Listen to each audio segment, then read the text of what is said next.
మన ప్రధాని ఇచ్చినటువంటి పిలుపులు మీకు తెలుసు కదా. బేటీ బచావో బేటీ పడావో, మన ప్రధాని ఇచ్చినటువంటి పిలుపులు మీకు తెలుసు కదా.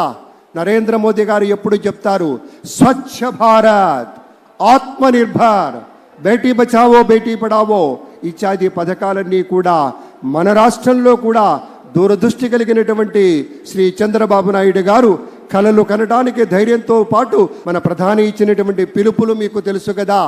నరేంద్ర మోదీ గారు ఎప్పుడు చెప్తారు, స్వచ్ఛ భారత్, ఆత్మనిర్భర్, బేటీ బచావో బేటీ పడావో ఇత్యాది పథకాలన్నీ కూడా మన రాష్ట్రంలో కూడా దూరదృష్టి కలిగినటువంటి శ్రీ చంద్రబాబు నాయుడు గారు కలలు కనడానికి ధైర్యంతో పాటు ఆ వచ్చిన కళల్ని సాధించడానికి సాహసంతో ముందుండేటువంటి వ్యక్తిగా చంద్రబాబు నాయుడు గారు ప్రపంచంలో వచ్చినటువంటి ఐటీ విప్లవ ఫలితాలు తెలుగు జాతికి అందాలని మొట్టమొదటగా అంచనా వేసి ఇవాళ హైదరాబాద్ మహానగరం ఒక ఐటీ హబ్గా ఉంది అంటే కారణం చంద్రబాబు నాయుడు గారని చెప్పుకోవాలి. అలాగే ఆయన ఒక మహాస్వాప్నికుడు, ఆకలి లేని దేశాన్ని కలలు కంటాడు. కేవలం ఉన్నత స్థితికి వెళ్ళాలి, నేను సంపాదించుకోవాలి, నేను ఎదగాలన్నది కాదు.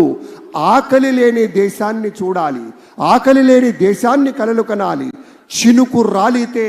చినుకు రాలితే విత్తనమై మట్టి గుండెల్లో దూరి మొక్కై తనువంతా విచ్చుకొని మహావృక్షంగా ఎదిగి రేపటి రోజుకు కావలసినటువంటి విత్తనాలను కూడా అందించేటువంటి రీతిలో ఎదగాలన్నదే లక్ష్యంగా ఉన్నటువంటి నేత మన ముఖ్యమంత్రిగా చంద్రబాబు నాయుడు గారు ప్రమాణ స్వీకారం చేయబోతూ ఉన్నారు.